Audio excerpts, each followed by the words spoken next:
Welcome to Houston Sports Talk with your host, Robert Land. Thanks for listening to the best Houston sports podcast. And joining me is the host of the brand new Space Cowboys Sunday podcast. You know her as Stadium Stephy on Twitter. She's also spent the last 4 years with the Dynamo, working in premium services and member engagement. Great to have you on the show, Stephanie. Hey, great, Rob. How are you? I'm doing real good and just excited to talk a little bit of baseball. We don't get to talk about baseball much these days unless it's a bad thing. But before we get into the new podcast, though, you've got a fun backstory. I just want you to tell the people, how did you originally get into sports and working for sports teams? Yeah, so kind of a little bit of, I guess, a random story and not necessarily your mainstream type thing. But in college, I kind of just on a whim tried out to sing the National Anthem for the Corpus Christi Hooks. Being from Corpus, went to a ton of Hooks games growing up.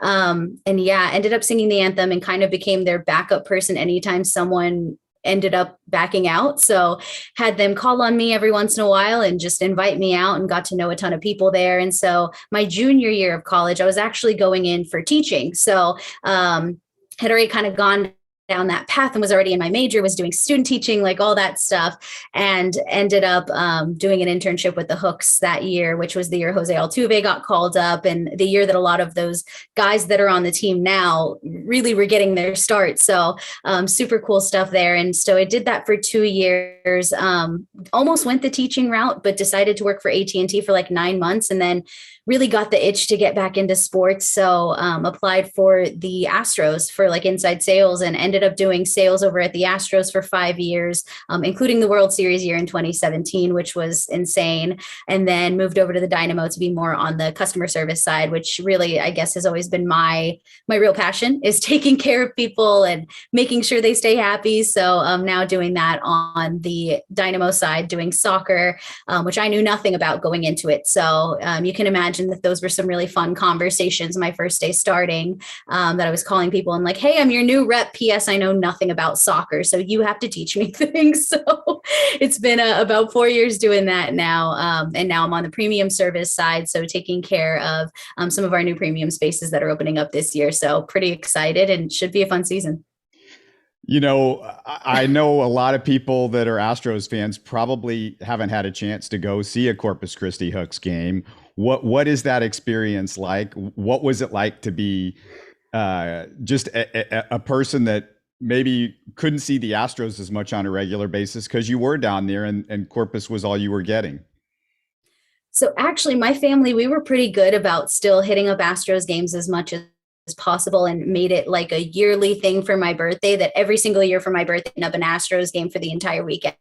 So my family was lucky in that regard, that, I mean, it really too, it's 3 hours away, so not crazy far, but obviously not right on the street either.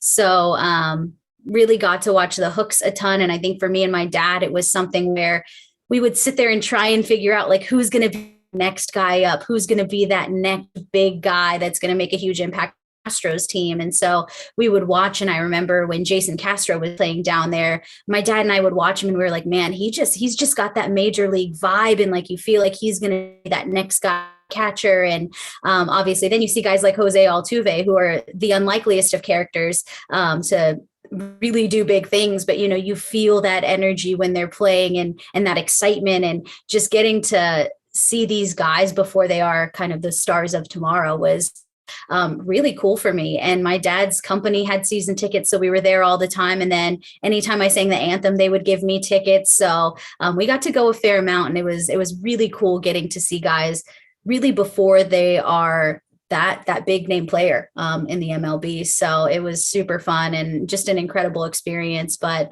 also nothing like eating Whataburger at a baseball game. There's something special about that for sure.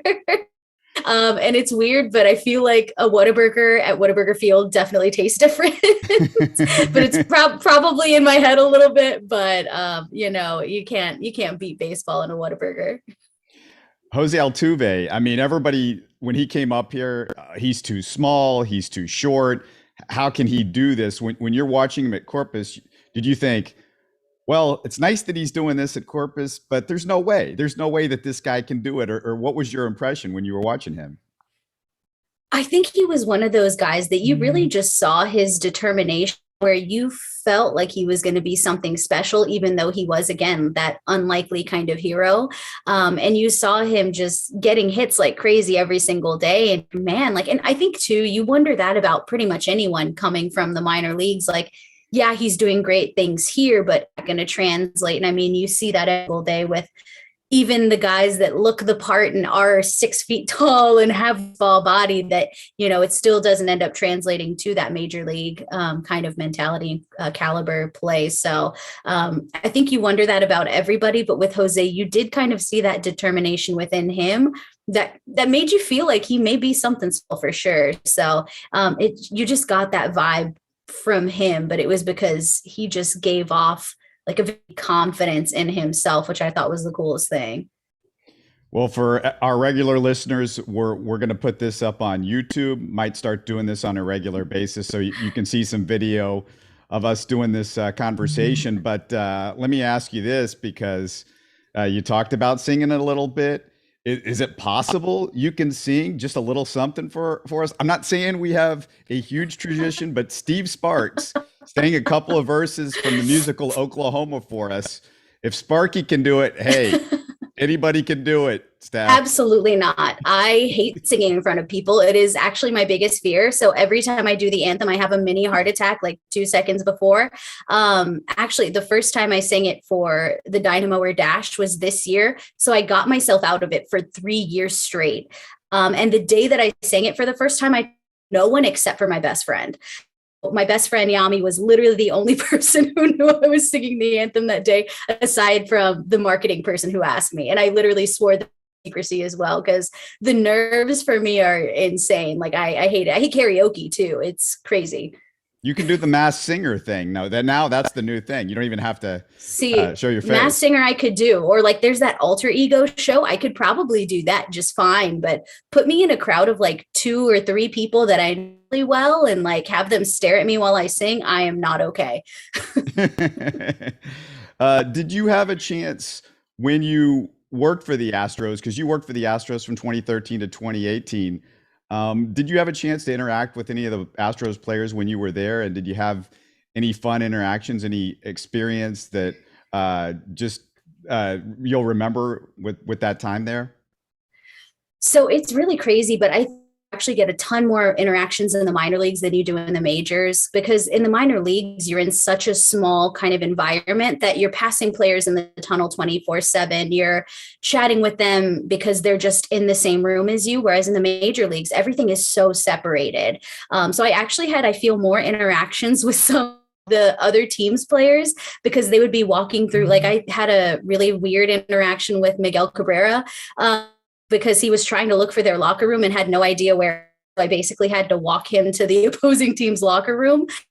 But just little things like that. But you definitely get more interactions in the minors than you do in the majors. But I have some really weird stories from the minor. Quique Hernandez, back when he was obviously in the Astros organization. So I actually was the first person to pick him up from the airport, because in the minors, even if your job is like your main job, oh, you're in ticket sales or you're in community relations, like you really do everything. You pull tarp when it's a game day and it's going to rain. You pick up players from the airport. You help with community relations. You help at events. Like you basically do it all. And so I was actually the first person to pick Quique up from the airport. And when I heard the name Enrique Hernandez, I can assure you I did not expect this like blonde Puerto Rican kid. So I see him walking up to my car with an Astros bag, and I was like, and he kind of comes up to my car and he's like, "Are you Stephanie?" And I was like, "Are you Enrique?" And he's like, "Yeah." And just had like he was just so excited, super happy to be there. And he was so excited because he was like, "Yeah, I get to play with George again. We were just playing together." And he was so hyped to be in Corpus and just really excited and just had the best energy. And then when I stopped working for the team, and during that kind of 9-month period when I was working for AT&T, I ended up becoming a season ticket holder with the Hooks. And my family joined me, which was really awesome. And I remember there was a game where I had gotten out of work pretty late, but I was like, you know what? I'm still going to go to the game. It's going to be a great time. So I went to the Hooks game. I probably got there in like the 8th inning. Still saw 9 innings of baseball because we ended up getting free baseball that night, but also it was freezing and I had no idea that there was a cold front coming in. So I'm dressed for normal Corpus weather, and it was not normal Corpus weather.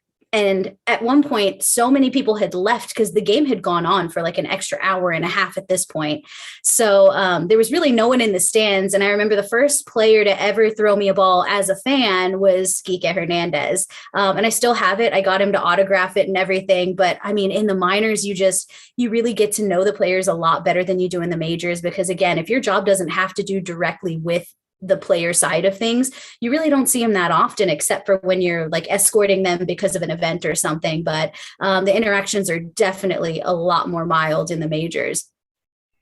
So you worked in sales for the Astros from 2013 to 2018. And when you started, they're one of the worst teams in franchise history. Tell me what it was like in those first couple of years. We're talking sales right now. I'm guessing it's not super easy and fun.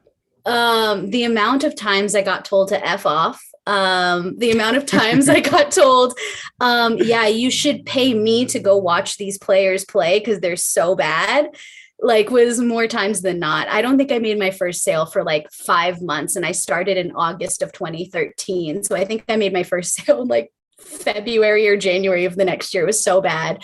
But yeah, like it was honestly insane. And like the difference between then and like obviously now, when they have a track record of success and they've won a World Series and they have been in the World Series pretty continuously over the past few years.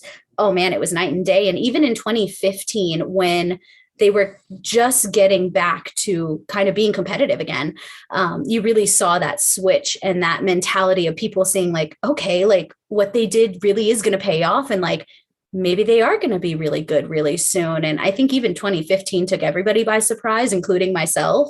I wasn't expecting us to get to the playoffs at all. And then they ended up, almost making it to the CS, which was insane. So, never been more heartbroken than when we didn't make it to the CS that year, but 27 more than made up for that emotionally. So, oh yeah. So it all worked out, Oh yeah, it was an incredible ride from beginning to end with the Astros. I would have to imagine. Absolutely. I want to ask you about the Dynamo FC because they won those 2 championships back in 06 and 07. Brian Ching was a local legend, felt like there was a lot of momentum going. In fact, one of our guests 8 years ago was even Brad Davis right after he had made the World Cup team. But boy, they've struggled on the field recently. Are you sensing that things are about to change? What's the feeling over there right now? I mean, I think for me, as someone who went through kind of like that first year of change with the Astros, because 2013 was obviously Crane took over and started making changes. And you see that similar kind of vibe with the Dynamo right now. I think you see obviously us having a new owner who's, saying like, hey, I'm going to be really invested in this team. I'm going to spend bigger money than we have in the past. And I want to make this a successful kind of venture for everybody. And I think you saw that on the Dash side with him getting Maria. You see that on the Dynamo side with him getting Sebas. And I think he's really finally letting people do their job and put the plan in place themselves. And we have a new GM, we have a new coach, we're getting new players who are very young guys, but also I think the feel of the club and just the team in general, you can sense that excitement for a new start and a new beginning. And again, it's very reminiscent of the Astros in 2013, where like they still weren't good for a couple of years, or they weren't the best for a couple of years, but eventually they built that up, and then you have a successful team year in and year out after that. So definitely hoping for that same vibe with the Dynamo, Sure. And just internally you can tell that there is like a renewed excitement. And I think even from the fans, when you look at Twitter, when you look at the Facebook posts, like, yeah, the Austin game was rough, but it was also like 40s outside, and don't think all of our South American are used to playing in those kind of conditions. So that game was definitely a little bit rough, but with all the other preseason games, like they've been so sharp and they've just been on it, and it's been exciting soccer to watch. So I think the fans are finally kind of in a renewed sense of excitement for the team, and I think it's a warranted feeling for sure. The experience. I mean, that's your thing over there. What is changing, if anything, with the experience of going to a game? Yeah. So I think one of the biggest things is this year we are opening up new premium spaces, which is actually what I'm taking over. So I think just really changing things from a stadium perspective. I think also too, one of the really cool things about the Dynamo is you do get a lot of player interaction when you're like a member or even just a fan. We have a lot of moments for that fan interaction, and it's really cool. And also too, with it being a lot smaller of a stadium, it's just, there's really not a bad seat in the house. You're not going to be behind a foul pole. You're not going to be behind, you're not going to be up 10 stories. And I think one of the most unique things about our area is like, suite level for most stadiums is going to be on like the third or fourth level. For us, it's literally right on the ground floor. You're like 20 seats away from the field in a suite, which is almost unheard of in most sports. So definitely a lot of unique experiences at the Dynamo. And I think too, really just having a little bit smaller of a venue, like definitely adds to that, to where you get that excitement. And I think too, we look at like the supporters section, which this year they actually revamped that entire area to make it safe standing, which I know our supporters were super excited for. But it gives them a little bit more freedom to get a little bit more rowdy and a little more exciting without having to worry if they're going to like fall over or something crazy, because they obviously have that other level of protection with the safe standing that they just put in this year. So I mean, it's very much the opposite of the baseball environment, which took some getting used to on my part, because I'm used to a little more quieter crowd. And soccer is definitely not that. It's excitement. It's, you hear the drums, you hear the trumpets, whole game, the chants and everything. It's so incredible. And if you've never been to a soccer game, you definitely should, because it can definitely change your perspective on what that soccer environment is. So let's get to your current endeavor. What made you want to do the Space Cowboys Sunday podcast? So I think for me, it was really I was so in love with minor league baseball for so long. And even when I first worked for the Astros, you weren't really selling the Astros, you were selling the future. I sat there my first few years talking about how this guy, George Springer, is about to be coming up. This guy, Carlos Correa, is coming up. And then because I had worked there, I knew about a lot of the other guys that may have not been ranked, but who playing really well and like doing really good. And then just talking to my dad being a fan, he'd be like, this guy coming up that I think is going to be really exciting. And so, you were in the future so much. And so I had such a passion for the minor leagues for so long. And I will admit, I fell off a little bit once once the major league team started doing good. And then once I moved over to soccer, I would go to Astros games, but wouldn't go as much to those minor league games, even though, Skeeters were down the street. Round Rock at the time, since obviously that was our affiliate for a while, or the Astros affiliate for a while. It was, only a couple hours away, but I really didn't go to too many games over there either. But so now having, the Sugarland Space Cowboys so close, it was a way to kind of spark that enthusiasm for the minor leagues again. And also to be able to these guys before they're the guy. Because I think that was so cool for me back in the day to watch the team and say, you know what, like this guy, like he looks like he's got it, So it definitely is something that was mostly an excitement of, hey, like this is going to be a renewed sense of excitement for that minor league type of environment and everything. And also to, again, like it's so close that why not go to some Space Cowboys games? And really too, my first interaction with Constellation Field at all was right during the pandemic when everything started opening back up. I went when they were having like a tournament for a whole bunch of like kind of like random put together teams. So it was definitely really cool having that be my first experience back after the pandemic. And it was when they were still doing a whole lot of social distancing. So I think there was only a couple hundred of us in attendance, but it was so much fun just getting back out to a ballpark and, really renewed my excitement for like that minor league side of things. So definitely looking forward to getting back on track and getting excited about the Sugarland Space Cowboys. Well, the good news with the Space Cowboys is that they might be the only game in town pretty soon because from my past memories of lockouts, I believe it doesn't have much real effect on the minors. They could be the only pro team and potentially get a lot more attention. So that's going to be good for fans of the Space Cowboys. There are some huge talents out there, though, Steph. They're set to play this year with potentially pitchers Hunter Brown, Forrest Whitley, Anoli Paredes, Brian Abreu. You've got the former first-round catcher Corey Lee, the Cuban sensation Pedro Leon. So, I mean, it's not just it's going to be fun most years, but this year specifically, I think there's just so many guys that, the Astros farm system supposedly was bad not that long ago, but it never really hit the nadir that you would have thought. And then all of a sudden it feels like it's bounced back pretty quickly. I think it's crazy. You say that, and I always thought the same thing when people would say like, oh, the Astros minor league system is ranked so far back. Like you still look at their minor league system and see how much major league caliber talent they have that really we just don't have a place for them. So they're probably going to be stuck in AAA for a little while until that opportunity just arises. And I think that, you named a lot of really, really good guys. And there are guys who aren't even ranked that you look at, like what Chucky Robinson and some of these other guys too, that also look like they're just going to be so good for such a long time. And again, you hope that that talent is going to go from the minors into the majors. And you saw that with Anoli, you saw that with a couple of these other guys who have been able to get that short chance. And it makes you really excited for the future and you're really excited for the next few years to come, because it really doesn't ever feel like you're going to have a bad Astros team for still a good little while. So I'm excited to see a lot more of those games. And again, watch those guys really just kind of get to their full potential and end up moving up into the major league team. So I think it's going to be awesome. And I think they're going to be fun to watch like they always are.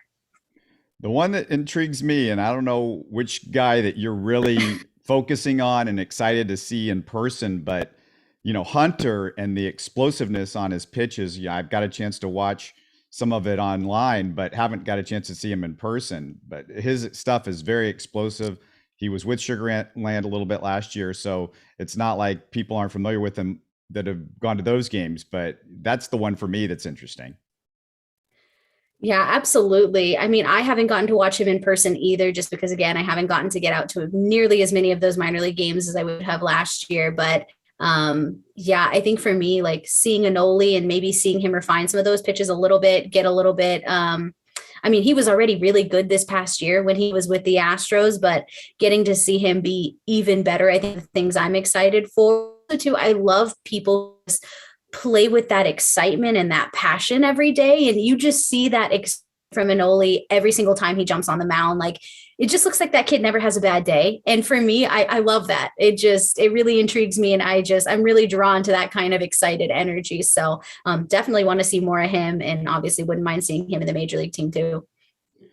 The major question is, will we see Jeremy Pena in Houston or in Sugarland? That's something that I think all of us are kind of waiting to find out. Exactly. I mean, I'm curious as well. Definitely excited to see how that plays out. But I mean, I think either way, we're going to be watching him. So yeah, Pena, he's on the 40-man. When I looked at a Sugarland Space Cowboys roster, I don't know if you've seen what they've put online, but I don't think I saw him on that roster. I did see him on the Astros 40-man roster that I saw online. So of course, and he is on the 40-man. So that makes sense. But yeah, it's going to be fun to see what happens, because we're still up in the air with Correa and, hopefully this lockout and soon. How are you dealing with the lockout right now? I am dealing with it by staying busy doing all kinds of other very random things. It just depends on a given day. Yesterday, I cleaned my apartment. So that's where the lockout has taken me to actually productive things. So honestly, not a bad thing, but also too, with me, this is probably one of my busiest times of year, just getting ready for Dynamo season. So been super busy with work things anyway. So luckily that has kept my mind occupied enough to not feel part of the lockout too much yet. But my parents and I did actually have tickets for spring training for that first week. And that first week that obviously has already gotten canceled and pushed back. So my parents are trying to figure out now, like, what the heck, they're like, are we still going to go to Florida? Like, do we go to Disney? Like, what do we do now? So I feel like my parents are feeling it a little bit more than I am. But yeah, I mean, honestly, work is keeping me plenty busy right now to where it hasn't hurt me as much. But once March kind of rolling around and I realize that we're not playing, I'm to find other hobbies. I'm definitely probably going to be headed out to that college classic, which I think is always such a fun thing to watch. And I was involved with when I was working with the Astros, because I was always the type of person that volunteered for everything. So I was a host for the teams many times when I was there. So yeah, I'll probably be out there watching some college baseball and just kind of keeping up with that. So excited for that for sure. Oh, I hope we're not stuck with college baseball for too long. Yeah, the season has already been delayed as far as spring training. You know, for me, I'm not concerned incredibly a ton yet, but we're getting there. We're starting to push back dates, and that's not good. And the other part about it is, I guess, you know, the deal is we don't even. We're not even seeing anything typically right now anyway, so it's not like you're missing anything. So we'll see what happens with that. Tell people how they can get this Space Cowboy Sunday podcast, because you can get a little baseball at least right now with you guys. Exactly. I will say, first one, I had a laughing fit at the end, but that's kind of what you can expect from me on a daily basis, because that's just me as a person. But you can find Space Cowboy Sundays on Apple and also on Spotify. So you can find it in both places. Give it a listen. Hopefully it's a fun time. I know right now, obviously, we don't have a ton of baseball to talk about, but did our best to kind of cover what's been going on these past couple weeks. So excited for a new adventure with that, and hopefully bring some joy to people's lives on a Sunday, and also bring them some really exciting Space Cowboys news. So yeah, excited for it. Looking forward to listening to that, and looking forward to you guys and having something besides the Astros, just in case, just like as a backup. But thank you so much. Thank you so much for doing this. I really appreciate you coming on the podcast. Absolutely, Robert. You have a good one. And yeah, we'll see you soon. You're listening to Houston Sports Talk. Don't forget to follow Houston Sports Talk on Facebook and Twitter. Subscribe to us on iTunes, Spotify, the Google Podcast app, or the Stitcher app. You can support us by giving us a 5-star review on iTunes, or by telling your friends about us. Spread the word, everybody. Thanks for listening.